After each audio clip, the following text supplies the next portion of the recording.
يا صباح الخير. النهارده هنشكر جدا الحاجة زوبة.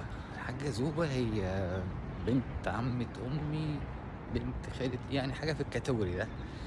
المهم و I doesn't care يا بصراحة العلاقة إيه، المهم إن الست دي قريبتنا.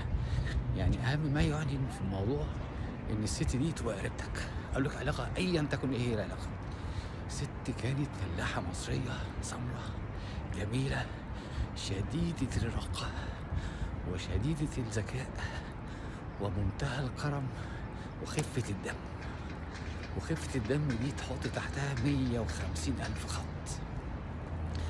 الحاجة زوبة كانت تشع بهجة في المكان، وكنا أول ما بنعرف إن الحاجة زوبة جاية لنا أو هنقابلها في أي مكان ما، الفرحة تنط في قلبك بالمعنى الحرفي للكلمة، مش تفرح، الفرحة تنط في قلبك، فجأة تلاقي نفسك فرحت.